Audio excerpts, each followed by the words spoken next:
Hi guys, so I'm going to continue reading Psych K, The Missing Piece in Your Life by Robert M. Williams. So I'm just going to jump in here for chapter 4, and I'm simultaneously streaming on Bigo. So guys, if you're watching on Bigo, feel free to put things in the comments. I'll try to answer anything you have. Otherwise, feel free to look at the other two videos from before, and I'm just going to jump in here. Okay, chapter 4. Whole brain integration. To heal ourselves or to help heal others, we need to reconnect magic and science, our right and left brains. Carl A. Hammerschlag, MD, psychiatrist, The Dancing Healers, 1988. Left brain / right brain / whole brain. A great deal of research has been conducted for decades on what has come to be called brain dominance theory, also known as split brain research. The findings of this research indicate that each hemisphere of the brain tends to specialize in and preside over different functions, process different kinds of information, and deal with different kinds of problems. Here are some of the differences between the two hemispheres. The left hemisphere uses logic and reason, thinks in words. The right hemisphere uses intuition, emotions, thinks in pictures. The left hemisphere deals in parts or specifics, will analyze or break apart things sequentially, is time-bound, is extroverted, is characterized as male, identifies with the individual, is ordered / controlled. James says, you look like if Monica from Friends and Angelina Jolie had a baby. Oh, thank you, James. Okay. The right hemisphere deals in wholes / relationships, will synthesize / put together things holistically, is time-free, is introverted, is characterized as female, identifies with the group, is spontaneous / free. Although our birthright is the natural ability to operate simultaneously out of both sides of the brain, life experiences often trigger a dominance of one side over the other when responding to specific situations. The more emotionally charged the experience is, usually traumatic, the more likely it is that the conclusion we draw from it will be stored for future reference, and the more likely it is that we will automatically over-identify with only one hemisphere of the brain when faced with similar life experiences in the future. The goal is to increase crosstalk between the two brain hemispheres, thereby achieving a more whole brain state, which is ideal for changing subconscious beliefs.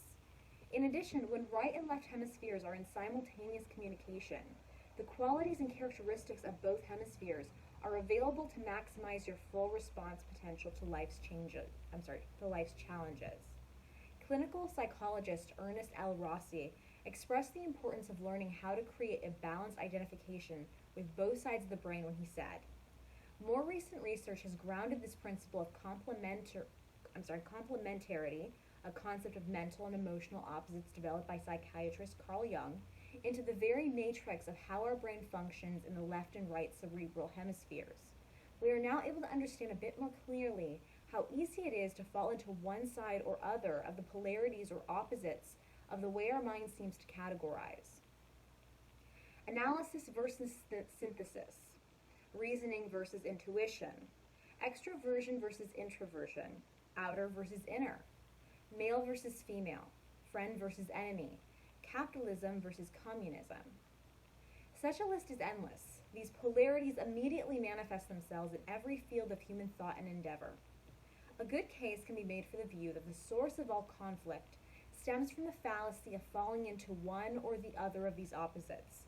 Consciousness is prone to the dangerous provincialism of over-identifying with one side or the other of mind's logical opposites and sometimes attempting to defend it until death. This tendency of the mind to over-identify with one side or the other of the brain hemispheres can contribute to everything from domestic quarrels to international conflicts. Consequently, getting both hemispheres of your brain to process information at the same time is one of the keys to successfully dealing with life's challenges in a balanced and effective manner. Another significant key to changing your life is knowing how to change your beliefs. Chapter 5, The Power and Biology of Beliefs. To change the printout of the body, you must learn to rewrite the software of the mind. Deepak Chopra, MD, Perfect Health, 1990. Toxic beliefs can be hazardous to your health. Your beliefs are the building blocks of your personality. They define you as worthy or worthless, powerful or powerless, competent or incompetent, trusting or suspicious, belonging or outcast, self-reliant or dependent, flexible or judgmental, fairly treated or victimized, loved or hated. Your beliefs have far-reaching consequences, both positive and negative, in every area of your life. Beliefs affect your self-esteem, prosperity, relationships, job performance, and spiritual outlook, even your mental and physical health. These beliefs are formed as a result of several factors. Much like the operating software in a personal computer, our basic psychological predispositions are the result of hand-me-down software from our parents. Parenting styles reinforced by childhood experiences and cultural conditioning actualize the software. In other words, we are profoundly influenced by the conclusions drawn from our past programming and experiences. These conclusions, in the form of beliefs, attitudes, values, and so on, are drawn from our past experience and stored in the subconscious mind. Even though we may be mostly unaware of their influence on us, they direct our observable actions and behaviors. These subconscious beliefs create the perceptual filters through which we respond to life's challenges. These filters form the basis for our actions and reactions to each new situation in our lives. Beliefs such as I am competent, I am powerful, or I am safe profoundly influence our ability to perform effectively. With beliefs like these, you can undertake challenging projects with confidence and stay focused on the task at hand. However, if you have beliefs like, I don't really trust myself to do a good job, or how things turn out is not really within my control, you will proceed hesitantly, fearing mistakes, criticism, and failure. Some other common limiting beliefs include the following. No matter what I do or how hard I try, it's never good enough. The decisions I make usually turn out wrong. If people knew the real me, they wouldn't like me. I blame others, boss, coworkers, my spouse, etc. for my problems. I shouldn't try anything new or risky because I'll probably just screw it up. I can't trust people to support me. All they really care about is themselves. My opinion doesn't really matter. What I do isn't really important. It's not safe to ask others for help because I can't trust them to do the job right. It's disturbing enough that negative beliefs may be a reflection of reality, but what's more disturbing is that they actually help to create that reality. Beliefs establish the limits of what we can achieve. As Henry Ford once said, if you believe you can, or if you believe you can't, you're right. It is especially true when the beliefs are subconscious. Most of us agree, and behavioral scientists confirm, that our behaviors are a direct reflection of our beliefs, perceptions, and values, generated from past experiences. The biology of beliefs. Relax. You don't need to be a biologist or a neuroscientist to understand a few simple concepts about the mind that will provide a much more scientific basis for understanding how Psych works. Programmable minds. Most of us are aware that computers are programmable, even if we don't know how to program them. But not everyone knows that the human mind is also programmable. Fewer people yet know how to program the mind because they don't understand how the mind acquires and stores its programs. Science may never be able to fully explain how the mind functions, but for our purposes, the following information will provide a working model. By breaking down the complex system of the mind into smaller components, it is possible to understand more about how it works. First, it is important to recognize that your mind is not your brain. In the same way that the central processing unit, CPU chip, in a computer is not the same as the memory of the computer. The brain is the physical mass of billions of cells located in your cranium. Your mind is the energy that interpenetrates and surrounds your brain. In fact, some theories suggest that the mind is not restricted just to the area of the head, but is the energy field that surrounds your entire body. Quantum physics leads us to the conclusion that in the final analysis, everything is energy. Whether energy expresses itself as physical or non-physical is a matter of the speed at which molecules vibrate, rather than some intrinsic difference in the energy itself. If you think of your body and mind as comprised of molecules vibrating at different frequencies, you can better understand how you can have solid as well as non-solid components that make up what you call you. Mind is simply molecules of you vibrating at a higher rate than the body molecules of you. A physicist might describe the mind as photons of light held in an electromagnetic field. The same could be said for computer memory. In fact, paradigm pioneer and cell biologist Bruce H. Lipton, PhD, that's the guy who wrote Biology of Belief, says that each one of the estimated 50 to 70 trillion cells that make up the human body is in fact a computer chip capable of input, output, and memory. In his course entitled Fractal Biology, the Science of Innate Intelligence, he states, by definition, the cell membrane comprises a self-powered single-chip microcomputer. It is important to note the cell membrane is not analogous to a chip. The cell membrane is homologous to a chip. Simply this means that the cell is not like a chip, the cell membrane is a chip. This breakthrough in understanding the nature of the body and mind is key to understanding how we function in the world. That is how we got to be who we are and how we can change. When you realize that human beings consist of trillions of programmable cells, it is especially important to know how the cells get programmed and how you can reprogram them. In the beginning, there was conception. We are created as a combination of the sperm and egg of our biological parents. The sperm and egg come with various genetic codes, instructions for development from the mother and father. This foundational software of the mind is in place long before we are born. During the gestation period, this software is impacted by stimuli from the environment in the womb. For instance, the chemistry of the developing fetus is affected by the chemistry of the mother. In other words, chemically speaking, what the mother experiences, the child also experiences.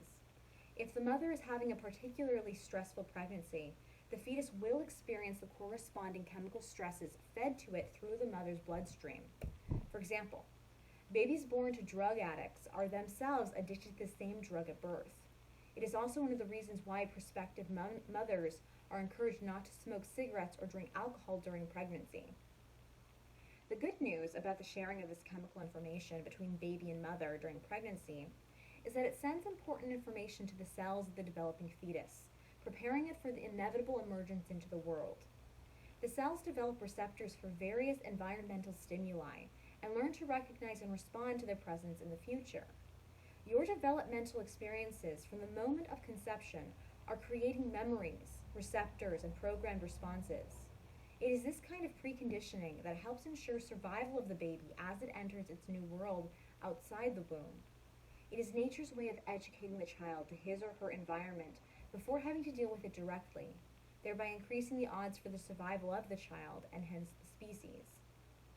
After birth, the environment into which the child is born often perpetuates this preconditioning. If the biological parents are both present in the child's life, they typically reinforce the messages the developing fetus received during gestation. If the environment was stressful before birth, it may very well be stressful after birth. Consequently, the child's preconditioned response is perpetuated. Excessive amounts of adrenaline, a chemical associated with the stress response, released into the bloodstream over time can be harmful to the child's health because it overtaxes the adrenal glands and kidneys and reduces the overall effectiveness of the immune system. It can also lead to other stress-related disorders, including emotional disorders. Because the body and mind are intimately related through chemistry, it's not difficult to see how chemical imbalances in the body can lead to emotional and behavioral problems, and conversely, how emotional and behavioral problems can lead to physical difficulties. The important lesson here is that our mind/body system comes with foundational genetic software that is programmed by environmental stimuli before birth. And that programming continues by way of parental and societal attitudes, values, and beliefs after we are born. In fact, research shows that we are most programmable from conception to about age 6. During that time, we have little or no faculty of conscious discernment. That is to say, as young children, we possess limited capability to put into proper perspective harsh, critical, or mean-spirited comments directed toward us by parents, siblings, schoolmates, or adult authority figures. In effect, we take everything personally. It is this early lack of discernment that creates the mental software that makes up the foundation of our adult personalities. Contemporary studies in neurophysiology show that our reactions to various stimuli are decided before we become consciously aware of them.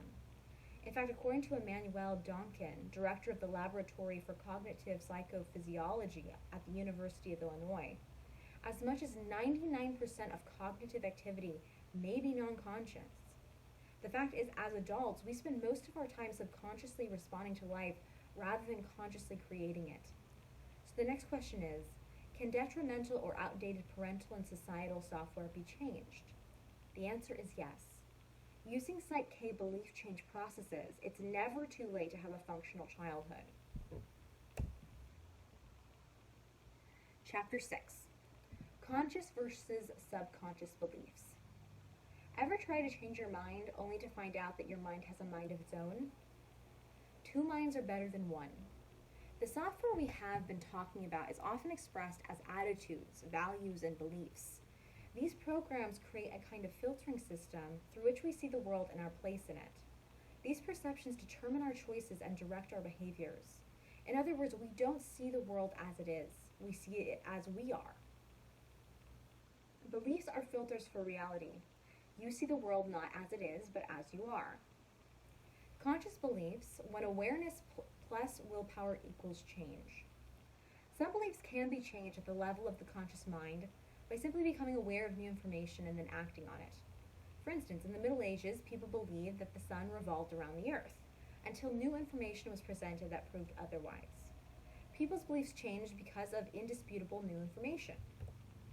And despite continued religious resistance to the science of astronomy, our world was forever changed. Sometimes all that is necessary to change a belief is to become consciously aware of the belief and have a desire to think or behave differently. Subconscious beliefs, when awareness plus willpower just isn't enough. Not all beliefs change just because the facts suggest they should. A young girl with anorexia nervosa, a debilitating psychological disorder that affects thousands of preteen and teenage girls, can look at her body in a mirror and see a figure that is fat, while others see a dangerously emaciated body. Reasoning and facts do not seem to make a difference in this kind of situation. The young girl continues to insist she is fat, even in the face of the facts. Many beliefs and perceptions are impervious to facts, reason, willpower, or motivation. These beliefs are usually held at the subconscious level of the mind. Unfortunately, many therapeutic and self-help change processes depend heavily on facts, reason, willpower, positive thinking, and motivation. It is one of the main reasons so many attempts to change negative thought patterns and behaviors fail. By learning the differences between the conscious and subconscious mind, you can avoid the disappointment of failed attempts and learn to make real and lasting changes in your life. Let's take a look at another important characteristic of the subconscious mind. Speaking the language of the subconscious. The subconscious mind is sensory-based and knows the world only through the five senses: visual, seeing, auditory, hearing, kinesthetic, feeling, gustatory, tasting, and olfactory, smelling. Consequently, effective communication with the subconscious is achieved by using one or more of these senses. Although taste and smell are occasionally useful in communicating a goal to the subconscious, they are secondary to the primary senses of seeing, hearing, and feeling. Therefore, I will restrict my examples to the big three. It turns out that most people tend to specialize in one of these processing modalities. For example, people who visualize easily can use the visual modality to communicate a message to the subconscious by making a mental picture of what they want. People who are auditory processors are affected by sound in ways that others are not. They hear the subtle nuances in a voice or in a piece of music. They can use this ability to communicate with the subconscious and usually benefit by listening to audio tape presentations. The kinesthetic processors are unusually sensitive to physical sensations, movement, and feelings. They communicate with the subconscious best through physical activity or bodily sensations. Physically active processes for change will usually work best for them. It is important to remember that we use all of our senses. It is also important to realize that most of us show a tendency to specialize in one more than the others. This realization explains why a change process that depends heavily on visualization disappoints some people who specialize in auditory or kinesthetic processing. Oh, thanks, Murray Guy. Or conversely, why audio tape programs often disappoint people who are primarily visual or kinesthetic processors. The messages are not effectively communicated to the subconscious. Another important factor in effective goal setting for the subconscious is that, unlike the conscious mind, the subconscious thinks literally rather than abstractly. You know those inspiring affirmations you've been saying to yourself in the mirror for years, like, I love myself, I am a worthy person, or I am slim, trim, and healthy. Well, those statements are mostly abstractions to the subconscious mind and therefore difficult to internalize except in a general way.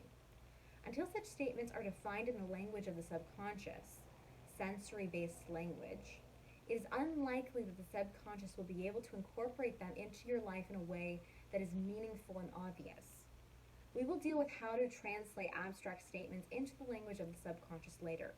For now, it is enough to understand why using affirmations to change habitual behavioral and thought patterns can often be disappointing and frustrating. The subconscious simply does not understand what you are talking about. To complicate things a bit, a belief created by a past experience may be wired in such a way that it requires access to one or more of your non-dominant modalities.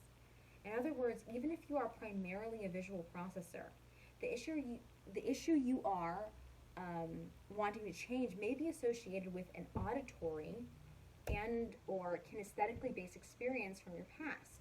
Oh, hi, Javier. Consequently, a strictly visual approach to changing it may be ineffective. The secret is to use a change process that allows the subconscious mind to choose its own method of processing, rather than choosing the method consciously. The Psych belief change process takes the guesswork out of choosing the best method for changing a belief, based on the unique characteristics of that belief. Now let's turn our attention to translating general goals into sensory-based language the subconscious mind can understand and act upon. VAK to the future. I always wanted to be somebody, but I should have been more specific. Lily Tomlin. I've used this V visual, A auditory, K kinesthetic format for many years to translate non-specific conscious goals into sensory-based language the subconscious mind can understand. Here is a typical example of a common goal and the method of defining it in a way that the subconscious mind can accept and put into action. Overall goal, happiness. The problem with stating the goal in this way is that often the subconscious doesn't really understand a general goal like happiness. What you mean by happiness probably includes various specific aspects of your life, including relationships, financial prosperity, health, and spirituality. Without specifying some details of your goal, chances are your subconscious will not have a clear idea of what it is you want. Remember, the subconscious takes things literally and will stop its efforts toward manifesting your goal as soon as it thinks it has satisfied your criteria. If the criteria are too general, the results will usually be disappointing because the subconscious won't know what resources to mobilize in order to accomplish the goal. It is important to define your goal as specifically as possible and to do it in sensory-based language, visually, auditorily, and kinesthetically. For example, if your goal is to be happy, it is helpful to the subconscious mind if you can answer the following sensory-based questions. Number 1, what will you see in your life that will let you know that you have achieved your goal? More specifically, if you were happy, what would you see that you don't see now? For example, you might see yourself surrounded by friends. You might see yourself on a cruise ship in the Caribbean. You might see yourself on a bathroom scale weighing in at your ideal weight. These are all tangible, visual examples of having achieved your goal. The subconscious mind can literally see these examples. Number 2, what will you hear other people saying about you when you have accomplished your goal? What will you be saying to yourself? The answers to these questions should be quotes from the future, like hearing a friend say, "You're one of the happiest people I know." And from yourself, you would hear a comment like, "I am happier than I have ever been." Number 3, how will you feel when you have accomplished your goal? This question is a little trickier in some cases because the answer may be expressed as emotions similar to happiness, such as joyful or satisfied. These words are still abstractions to the subconscious mind, so they need to be broken down into a more sensory-based description. The best way to accomplish this task is to imagine a time in your past when you had that desired feeling, such as joy. It is not necessary for the feeling you selected directly relate to the experience that inspired that feeling of joy in the past. It is only important that you experience the joyful feeling itself. It doesn't matter how long ago it was. To describe it in sensory-based language, allow yourself to re-experience the feeling as much as possible, then ask the following questions. While thinking about the past feeling, ask yourself where in your body you notice the greatest concentration of the feeling. What color do you associate with it? What temperature is it? What shape is it? Number 5, does it have a texture? Don't be concerned if you can't answer all the kinesthetic questions. Just do the best you can. Examples of answers to these questions might look something like the following. Location, chest area. Color, light blue. Temperature, warm. Shape, oval. Texture, smooth. These kinesthetic answers are tangible, sensory-based descriptions of an otherwise abstract concept of joy. Now, the concept of joy is defined in such a way that the subconscious mind can understand it and mobilize its resources to manifest the feeling you want to have. Describing your goal in a language the subconscious mind can understand is often critical to achieving the results you want.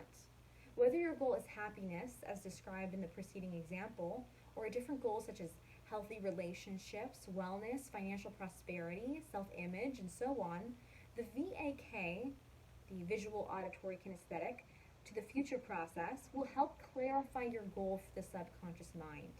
You are in effect creating a roadmap for the subconscious to follow until it arrives at its specified destination. If you don't know where you are going, how will you know when you arrive? Come on, guys, water break.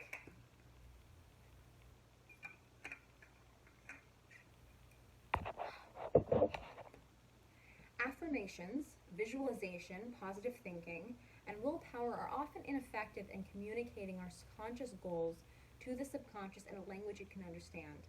This often results in a great deal of frustration and disappointment in achieving our goals, a frustration and disappointment that can be transformed into joy and satisfaction using Psych. Chapter 7, Putting It All Together. There is one thing stronger than all the armies in the world, and that is in an idea whose time has come. Victor Hugo. The differences that make a difference.